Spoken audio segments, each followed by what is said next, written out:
welcome everybody today to the Haven House and Chi Sigma Iota presentation today on healthy relationships. And we are so grateful for our presenter today, Scott, who I'll introduce here in just a moment. First, I just wanted to introduce our Chi Sigma Iota leadership team. Dr. Allison Bond, who's not able to make it today. She's our department chair. Again, I'm Dr. Peterson, our chapter faculty advisor, along with my co-faculty advisor, Dustin Reed, Dr. Reed, and then Ashley Swanson, who's on a phone call with us today, is our chapter president. Hey, Ashley, how are you? Good. Again, Chi Sigma Iota is a graduate counseling honor society, and we are focused on promoting social advocacy and educational opportunities and community service for our Wayne community and the surrounding area. So thank you again for joining us today for our webinar. And then the Haven House Family Services Center is located in the Iowa, Nebraska, South Dakota area. They've got the locations in South Sioux City as well as in Wayne. And they provide family services and support services for a variety of different issues, but primarily focused on domestic and sexual violence. All right, Scott, you want to introduce yourself real quick and then let's jump right in. Sounds great. Thank you so much for the opportunity to spend some time with you today. My name is Scott Munson. I'm from Haven House in South Sioux City. We also have an office in Wayne, Nebraska, and I am the outreach coordinator at the South City office. And so again, very, very thankful to have the opportunity to visit with you today. We want to talk about healthy relationships and how, you know, what's healthy, what is not healthy. I think it's really important to get out to the elementary schools, the middle schools, the high schools, and teach children this as they're growing up, because you know, there's some statistics that we're going to look at, you know, for high school students, college students, and I've had the opportunity also to work with at the it's called the Iowa Domestic Abuse Program, where folks that get in trouble with domestic violence have to take a class, and it's achieving change through value-based behavior. So just that experience for those, you know, three and a half years working with folks has taught me a lot. That, you know, a lot of what happens to us is when we, you know, it's how we're, you know, brought up, our environment, you know, things that we learn, and sometimes you know, people don't understand what being abusive is, and once they do understand, then they got to make a decision, you know, what's healthy, and is that how I want to live my life? And hopefully that's what we're going to be able to teach our young people. But yeah, Haven House, we've been in Nebraska since 1978, so about 43 years now. And again, we're located in Wayne and South Sioux City. Like Dr. Peterson had mentioned, we have a 24-hour crisis line, so you can call us anytime. We have emergency shelters in Wayne and also in Dakota County. We provide a lot of services, so, you know, they're all free and confidential. So I'm always making sure our numbers are available and on the PowerPoint, and you know, we're definitely there to serve you. We're also on social media, so you can follow us on social media. I'm sure some of you are very skilled in social media. I'm sorry that I am not. So I'm not going to try to tell you something I don't know, but we are, you know, very active on social media, so you can always check us out on that as well. Now, just to, you know, talk about what dating violence is. Okay, there's quite a few definitions out there, but just to keep it simple, it's just a pattern where someone just wants to control the other person using threats. You know, it could be obviously some physical things where you punch somebody, you slap somebody, you pull their hair, but it's also some emotional, verbal, and sexual abuse to try to control the other person.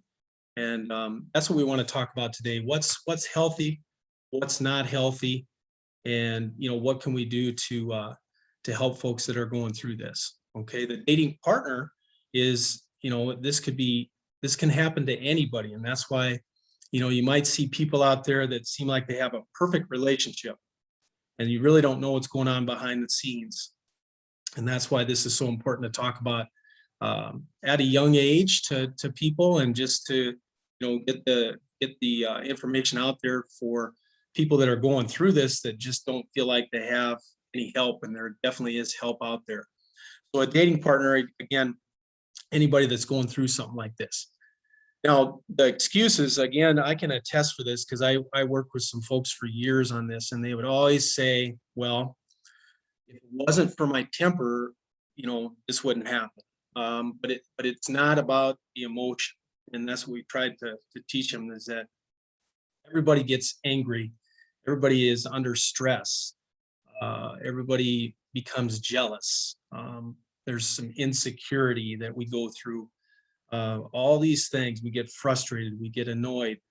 That doesn't give us the reason to decide to become abusive. And that's what we have to teach, is that if you have to go and take a time out, if you get really, really upset, if your anxiety gets to a point where it's really high and you just feel like you're out of control, that's the time where you just say, hey, can I just have about 5 minutes here and go regather myself, and I'm able to calm down and then come back and have a conversation, instead of using the pressure, the stress, the emotion as an excuse to lash out.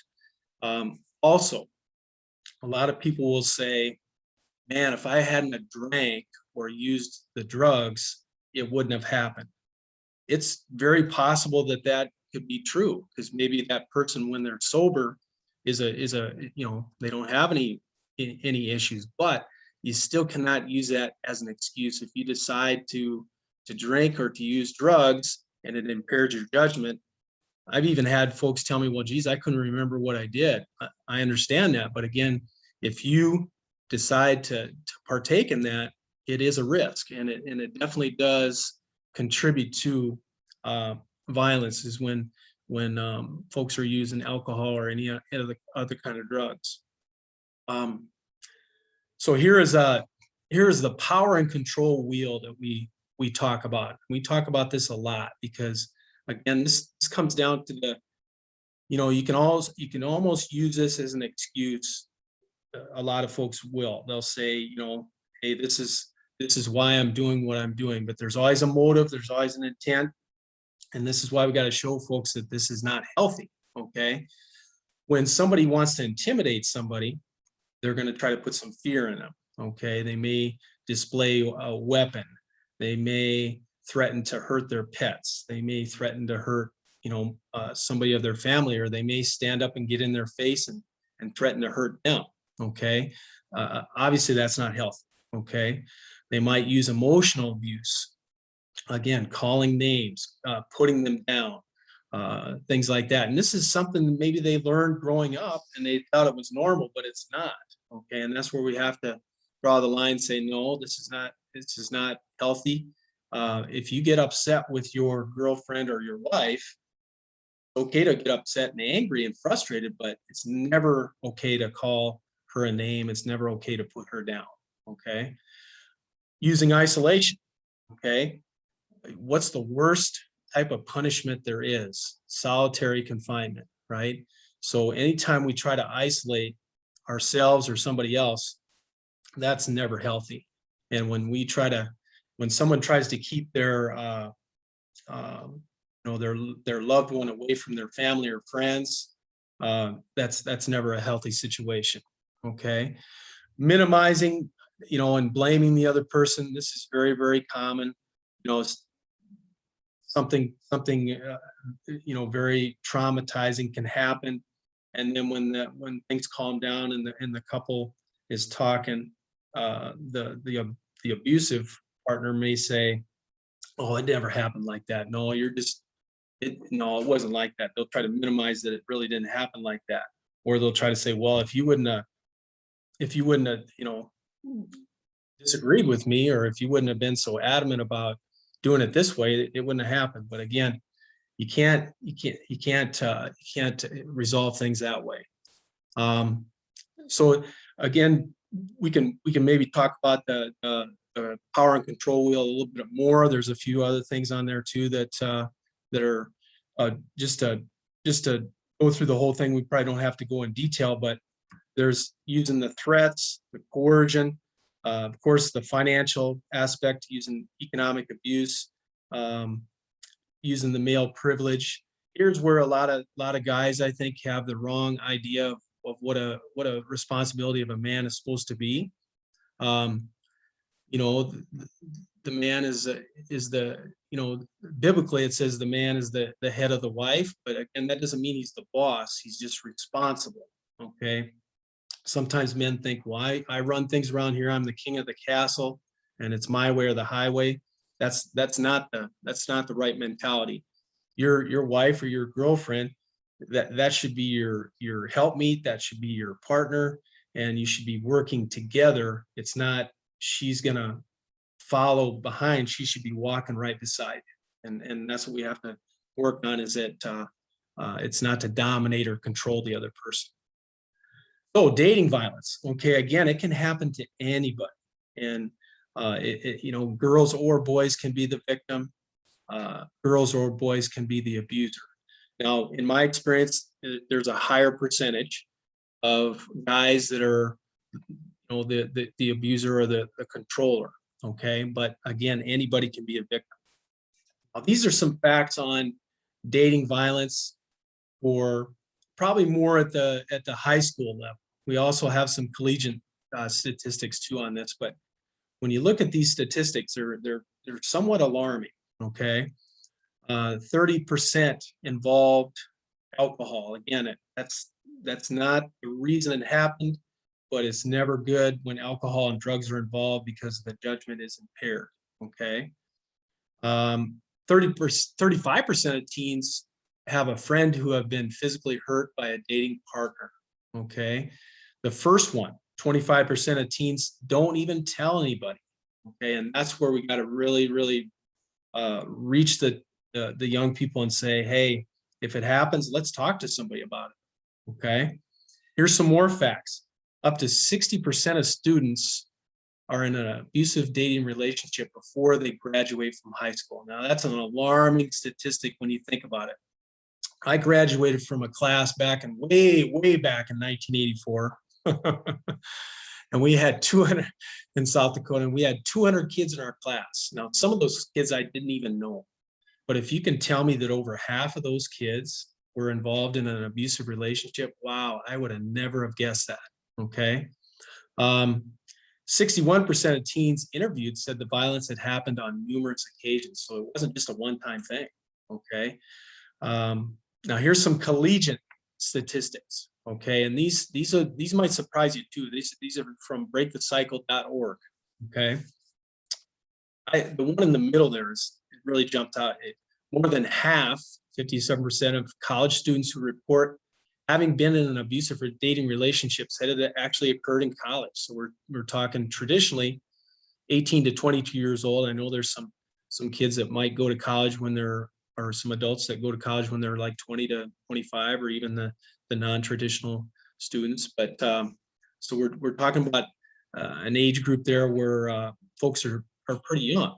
Okay, a significant number of college women are victims of violence and abuse. Okay, when you look at the statistics there, it says 52% of college women report knowing a friend who has experienced violent and abusive dating relationships, which includes the physical, the sexual, the verbal, or the controlling abuse. Okay, it says 43% of the college women that are dating report some violent and abusive dating. You know, again, that contributes to what we've been talking about: the controlling behavior, the physical, the sexual. So this is definitely going on, and I think it's just something that we have to be aware of. And again, I think the earlier we start, you know, you start talking to elementary schools, talking to the kids there, the middle schools, the high schools, and getting back to that class that I taught for 3.5 years. Almost all of the folks that I worked with said, you know, this curriculum really needs to be put out to the younger generation. This is helpful for us, they said, as adults. But boy, it would be nice if the middle school, the high schools could adapt something like this, because I think it would be very helpful. And the majority of them said that, so that I thought that was pretty important. Now, some consequences of dating violence. Now, this is why this is important to talk about, to create this awareness, to be there to help people, because if they feel like there's no help, this could happen, okay? They could start to get into substance abuse. They might even think about taking their life. They can get into some promiscuous behavior, and just to try to block out the abuse. Also eating disorders. So just a lot of unhealthy things can happen because of this trauma. So it's really, really important to talk about that there is help, and you don't have to feel like you're all by yourself. Now, why do people that are going through something like this, maybe, because we saw there's a pretty significant percentage of why, young people don't report this, or anybody, that's going through this might not want to report it. Well, here's some of the reasons, okay? Maybe they feel like no one's going to believe them when they come forth and tell, somebody about it. Maybe they feel like they're going to be blamed. Maybe they feel like they're going to lose something. Maybe they feel like they won't have any protection, that it's going to get worse if they come forward. Maybe they don't want to identify the trauma and the violence as being destructive, or they don't want to say it's a problem, and maybe not having someone to talk to because they feel like they're isolated at this point. Okay, those are just some of the reasons that they might not come forward, and that's why we got to continue to make sure they know that. Social media is a really good thing for that, because a lot of people are on social media, and I think the more they know the help is out there, the more they might be willing to talk to somebody. Other reasons. So yes, this is going by what kind of help that we can receive. Okay. A lot of people blame themselves if they're going through a dysfunctional relationship, or they're going through some emotional or physical abuse, and again, it's not their fault. It's not, and a lot of people blame themselves. So this is why it's important to let them know there is help out there. You can talk to somebody, and you can be protected. You can be safe. That we want them to recognize that it's dangerous to be with somebody, even if you care about it, because you can't really turn love off. Love is that decision. If you decide to love somebody, that is a decision that you can make every day. It's not a pit we fall into, or just a switch we turn on and off. So it's not like you're going to stop loving the person. If you decide you're going to love that person, you are. But if it's not safe, you gotta protect yourself as well.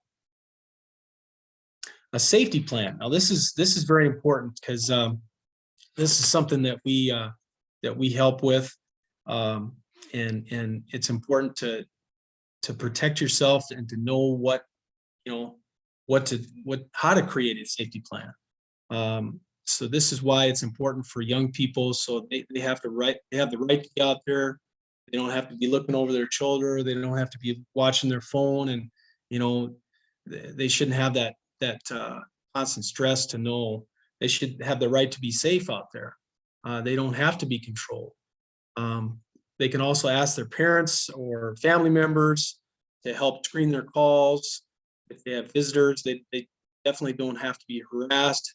That's something that we can help with too. There's protection orders. There's all kinds of things that we can do to help folks, so they don't feel like they have to go through that. We can give them the skills. What if I meet my abuser in person? What do I do? What if my abuser calls me on the phone? What do I do? We can help them with that, so that they have the skills to work through that, so they don't feel like they're just traumatized if that happens. Okay. You can also develop a code word for your family and friends, so they know, hey, this is, when I say this word, it's going to mean that I need some help right now. Also, included in the safety plan. There's all kinds of support out there. There's our crisis line. If someone needs counseling, we'll help them with that. You can always talk to your pastor, or your minister, your teachers, your family, your parents, all kinds of people to talk to. And it's important to talk to somebody if you're going through it, because you don't want to isolate yourself. There's also some support groups that you can attend.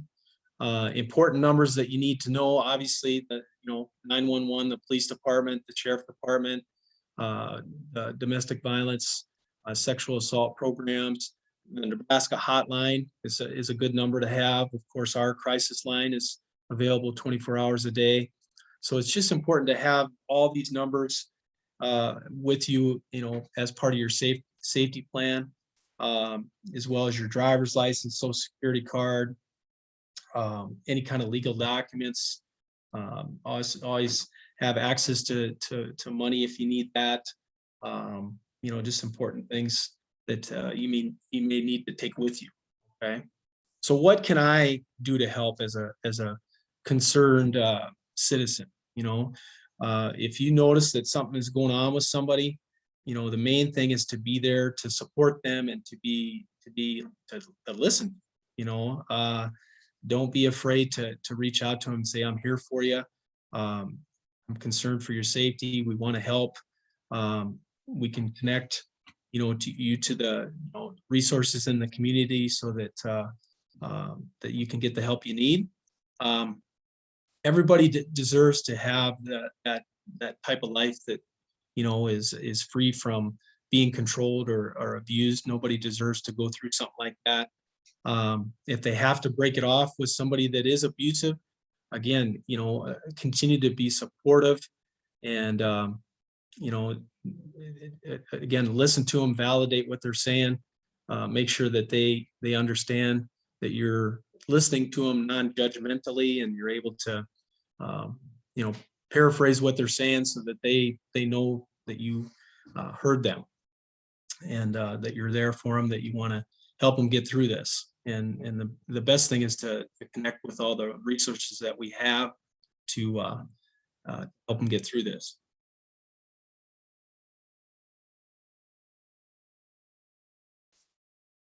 Okay, so what is when we talk about healthy relationships, what's healthy, what's unhealthy? And that's what we want to talk about now. I think if a relationship is going to be healthy, it's going to, you're going to have some trust in the relationship. You're going to have some honesty in the relationship. And that's something you have to continually work on. It just doesn't arrive. It takes some time. And, that's the thing. If we want to have a healthy relationship, we're going to have to put some effort into it. We're going to have to put some time into it. I think about children a lot. Children, when they get a toy, they're really excited. But that toy, it's just temporary. They may play with it for a long time. They may not. But I think the most important thing for a child to what they want from their parents is time. They want that time with their parents. So that's probably the most precious thing. If they have the time and you can give the time to the child, I think that's the most important thing. And when you talk about a relationship with a significant other, that's pretty much the same thing too. I mean, if you're going to be close to your wife or to your girlfriend, you're going to have to invest some time into that and some effort into that. And obviously learning how to communicate respectfully is really important. And again, honesty and trust is there as well. But what does an unhealthy relationship look like? So here's a relationship spectrum, okay, kind of like we were talking about. With respect, you're able to listen to her. My wife and I have been married for 25 years, and it's just something I have to continue to work on. I haven't arrived, and I have to continue to listen to her non-judgmentally. She might be talking and I might be thinking like, what in the world? But as long as I don't verbalize that in a, negative way, and I'm human, I make some mistakes and I get upset. What I have to learn is when I get really angry, I'm not going to yell at her. So I might have to tell her, you know what, Michelle, just give me a few minutes here to regather myself, and then we'll talk to each other about this, instead of, if you're really, really upset, and then you're going to try to have a conversation where you're interrupting each other and you're not hearing what each other is saying, and you're all of a sudden you're raising your voice at each other. That's just not going to be healthy. Nobody's going to be heard. There's going to be misunderstandings, and both are going to be very, very stressed. So again, you have to learn how to communicate, and you have to know yourself that if you need to take some time and then come back and talk, there's nothing wrong with that. That's better than yelling at each other, and nothing is communicated in a healthy way. So now some unhealthy relationships, here's where there's breakdowns in communication. We're struggling for control, inconsideration, and one person is trying to dominate the other. And then when the abusive part at the bottom, okay, here's where one person is really making all the decisions. Here's where you're accusing the other person. You're trying to manipulate the other person. You're trying to put a lot of pressure on. And I always go back to the motive, okay? I think it's okay to have disagreements and differences of opinion, and it's even okay to argue as long as your motive is right. Now, if my motive to my wife is I want to be right, I think that's okay, because sometimes I don't want to admit that I'm wrong, but when I am wrong, I'll say, you know what, dear, you're right, and I apologize. I was not right on that. But if my motive is to hurt her feelings, that's where we're getting into this unhealthy and abusive. So you always got to check the motive. Why are you doing what you're doing? And that's where there can be some imbalance of trying to manipulate, control the other person. And if anytime I think you have to belittle the person, call them names, make them feel bad, I just don't think that can't be healthy. So we always want to try to learn how to communicate in a positive way. I think about it this way: if we can learn how to communicate assertively, that's healthy. Meaning, if I can say what I want and what I need respectfully, even when I'm under a lot of pressure, that's going to go a long ways. Okay. But if I have to, say something, say what I need, say what I want, and I have to yell and I have to, intimidate somebody, that's not healthy. Okay. So hopefully we can teach folks the difference. So why should we talk about this? Why is this so important? Here's some more statistics. If you look at this, 1 in 4 women, okay, 1 in 4 women, 1 in 7 men are experiencing stalking, rape, physical violence. I mean, that's some pretty significant statistics. Dating violence, again, it can be stalking, it can be psychologically, it could be emotional, it can be obviously physical and sexual.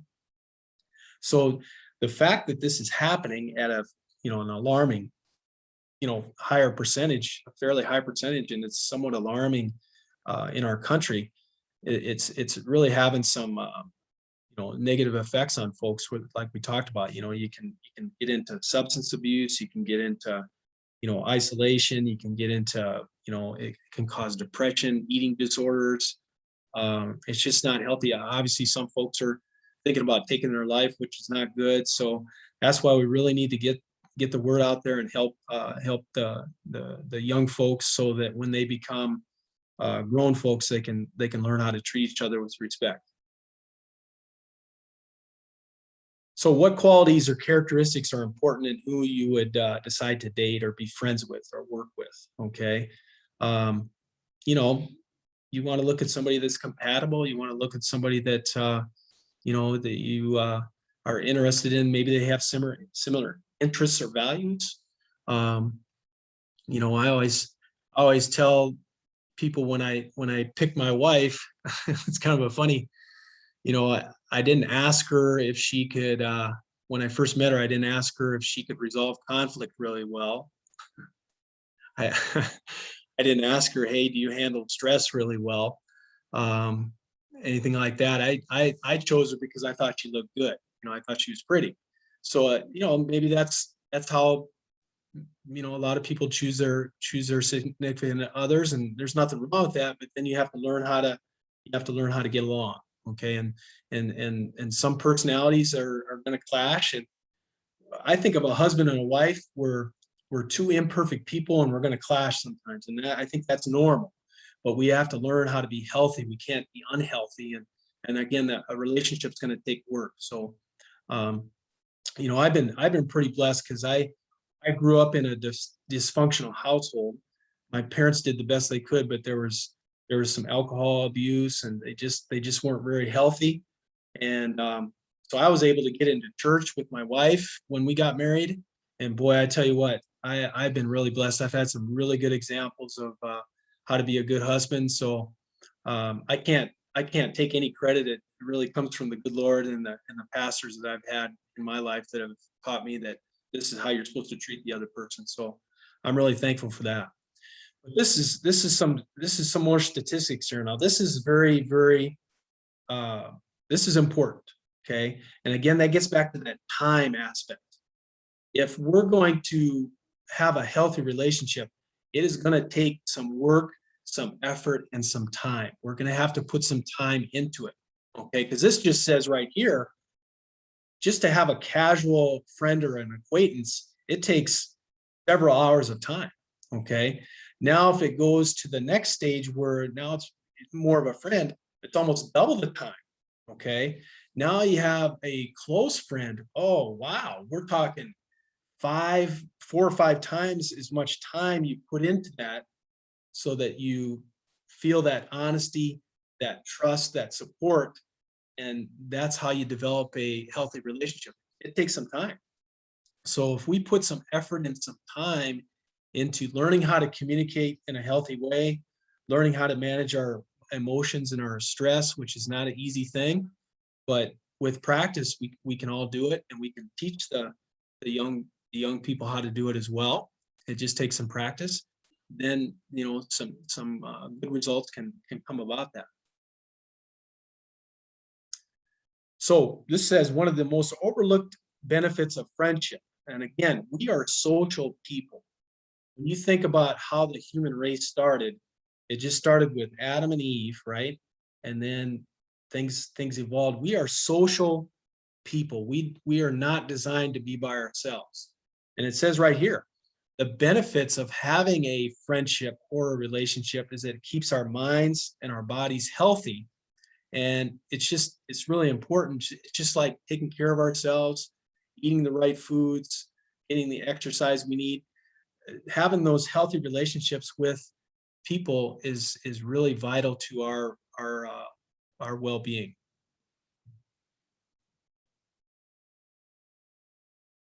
These are just some pictures of some relationships, and some are famous people. Some are I think people on TV characters. But some people just really click when they get together, and they I can honestly say when I picked my wife, I was hoping that I was going to have a chance to be romantic with her, or have her for a girlfriend. But at first we were friends, and I was hoping we were going to take that next step, right? And we just kind of clicked. So I'm really thankful for that, because I certainly don't deserve it, but I'm really thankful that the good Lord found me a wife. And just to have healthy relationships, have that opportunity to experience that in my life is really, really precious, because I know there's some people that haven't had that opportunity, and that's difficult. So again, people in a healthy relationship, they're working together as a team. Okay. They're being fair with each other. They're communicating in a healthy way. They're making decisions together. People in a toxic relationship, again, this is just one person that's really, really manipulative and trying to control everything, trying to dominate and intimidate the other person. Just not healthy at all. Okay. So again, healthy relationships are based on that trust, honesty, and working together, healthy communication, things like that. So what makes a good friend? Obviously treating them how you want to be treated, with some kindness, with some respect, Show them that you appreciate them. If you tell them you're going to do something, follow through and do that. If you don't follow through, apologize and say, you know what, I'm going to make sure I get this done. Um, you know, obviously taking turns and sharing, we learned that as kids, is always important, and being honest and trustworthy. I can't say that enough. I think if a relationship doesn't have honesty and trust, it's going to be tough for that to be a healthy relationship. Okay. So here's 3 requirements to a healthy relationship. Being positive, having a positive attitude. Again, the way we think is really important. Sometimes we might wake up and we're not 100%, or we're just having one of those days where, man, things aren't going right. It's hard to think positive. Hey, we're all human.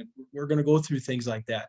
But the majority of the time, hopefully we have a positive attitude. Hopefully we're being consistent with the things that we do. And here's a big one, okay? Vulnerability is a big one. When I go back to that class that I taught for years, this is a lot of the guys said that they don't feel like they can be vulnerable because they felt like it was going to be used against them. And again, that is part of the honesty and the trust. Now, is there times when my wife has made me, feel, when I was vulnerable, did something like that happen? It very well could have, but I'm not going to hold that against her because she's human as well. Okay.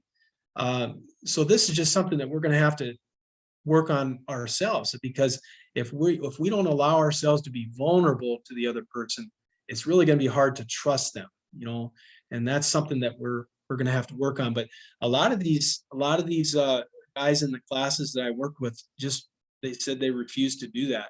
And that's where they had to examine themselves and allow themselves to change, because that's important to show some vulnerability. We're not robots. We're not Superman. It's okay to show emotions. Obviously guys are taught when they're growing up, be tough, suck it up, don't cry. And that's something that we carry with us. That's how I was brought up. So I have a hard time crying in front of my wife, but probably in 25 years of marriage, I probably only cried in front of her a few times, maybe a handful of times. So again, that's something that I have to work on as well. But I definitely want to, learn how to communicate to her when I need to, show vulnerability and let her know how I'm trying to deal with things. Okay. So again, here's some example of healthy and unhealthy relationships. We talked about this, where there's on the unhealthy side, we're not being honest.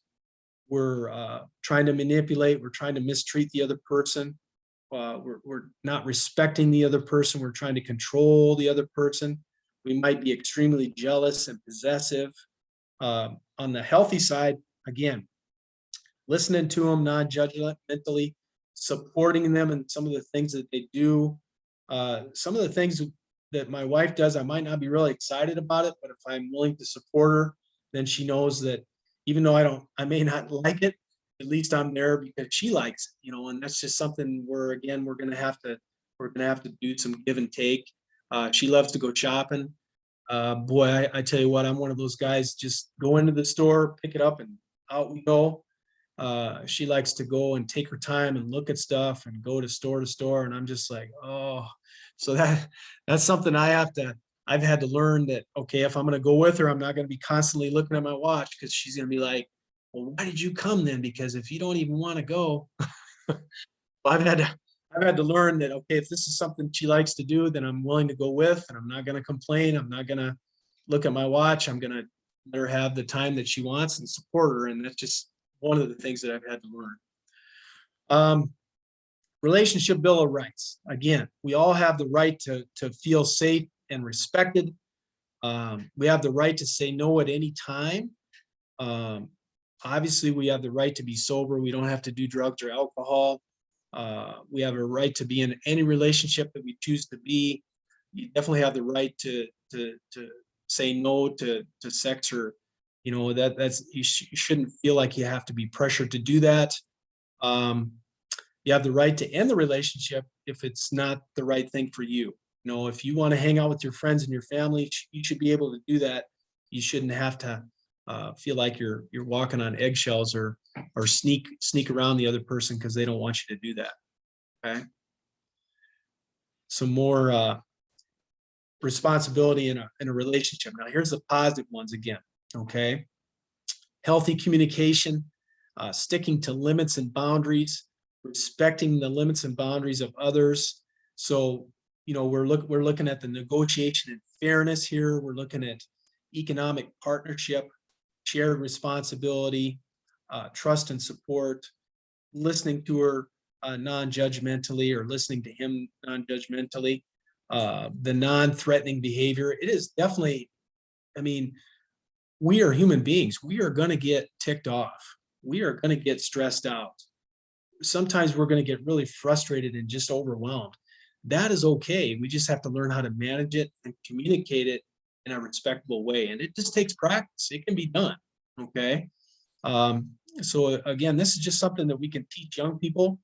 And, you know, I see, I haven't arrived and I don't have it all figured out. It's something I have to continue to work on every day. And, but I'm just thankful that I had, you know, somebody to teach me and model it for me so I could learn how to do it myself. Setting boundaries. Again, this is very, very important to learn for people because if you're not willing to say no and they keep asking you to do something you don't want to do, eventually you're going to get, you know, resentment, bitterness, because it's like, man, I wish they would quit asking me. And can't they see by my body language that I don't want to do this? But again, you got to be able to communicate in a respectable, healthy way. It's okay to set boundaries and say, no, you know, I'm going to draw the line here and not this time. And, you know, because otherwise people are going to just assume that you're going to always do what they want you to do, even if you don't want to do it. Okay. So setting boundaries is very, very important. And it's important that people learn how to do that in a healthy way. And that goes a long way in helping your relationship stay healthy. This here is a questionnaire that we used in our curriculum in the Iowa Domestic Abuse Program. And it's really good on evaluating a relationship. It's some yes and no questions. So this part one, it just talks about, you know, do you believe that you're a worthwhile person outside this relationship? Can you be yourself? Can you accept changes in roles? Are you able to speak freely? You know, do you feel the other person at least tries to understand you? So let's say you have 5 yeses on this one. We'll just use an example, okay? So out of these 10 questions, let's say 5 are yes and 5 are no. We'll just kind of go half and half. And what you do is you take your part one, total yeses. So we'll say we had 5. Now part 2, again, yes and no questions. There's 8 this time. So do you feel unsafe? Do you have concerns about your relationship? Do you feel threatened or insecure? Are you uncomfortable sharing your feelings? Do you feel bad about yourself? So let's see how many yeses we have in this one, and we'll add those up. So we had 5 in the other one. Let's say we had 1 yes. Okay, let's say we had 1 yes in this one. So what we do is we take our first part, which was 5, and we take our second part, which was 1. So we take 5 minus 1, and you get a relationship score of 4.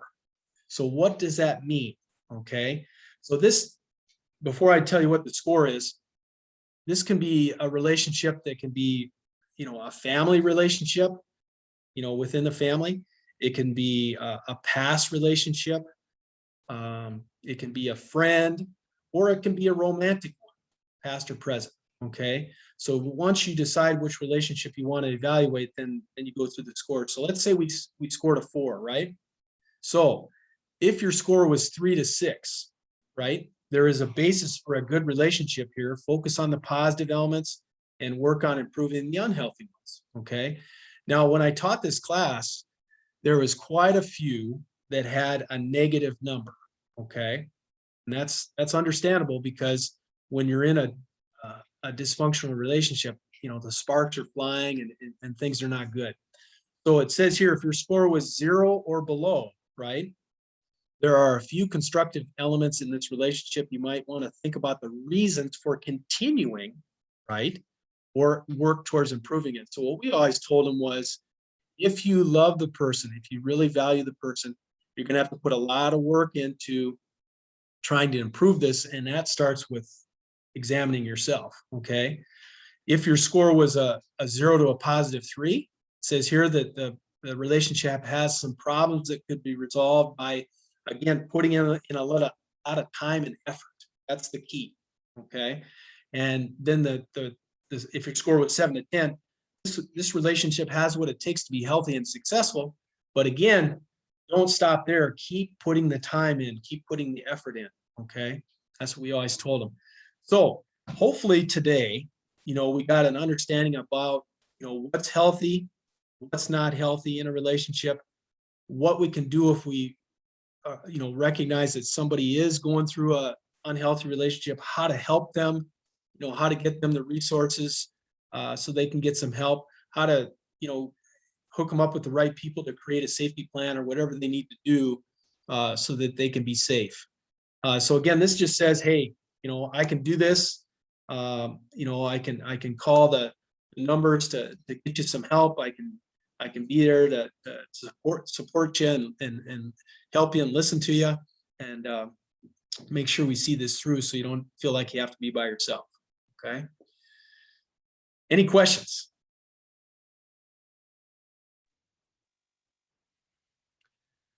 Thank you, Scott. That was really helpful. We had a couple comments and questions that I kind of, to start with first, I've noticed in my own clinical practice that boundaries really seem to be that common thread for folks that are in unhealthy relationships. In one example of a boundary is that the partner is oftentimes, it seems like, in love with the potential of the relationship, right? They're not in Yes. love with the reality of the situation. They say, well, yeah, when things are good, it can be great. But the problem is it's only good, or they only behave well, these very small little increments of time. Do you have any suggestions for how to work with somebody who's in love with that potential, so to speak, and isn't really being realistic about the reality of the relationship over time?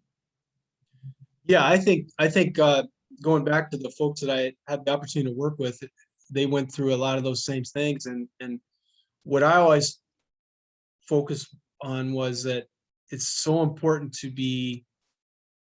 for them to be safe. Okay, so if let's use my wife for example. I can love her with all my heart, but if I'm in a position where I'm not going to be safe, then I'm going to have to make a decision. Like, as much as I love her, if it's not going to be safe, I've got to protect myself.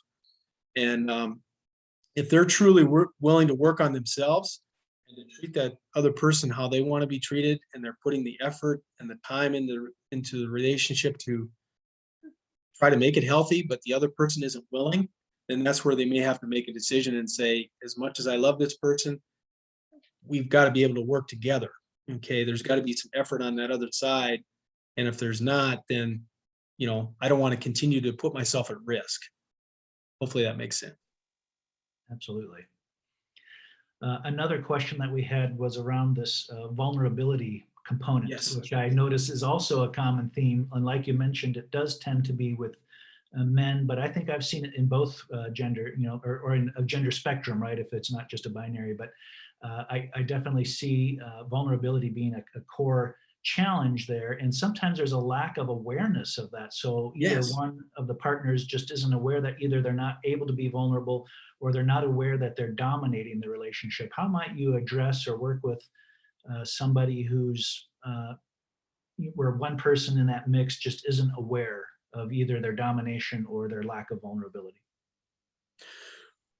Well, I think yeah, a lot of the guys that I had the opportunity to work with, they just weren't willing to.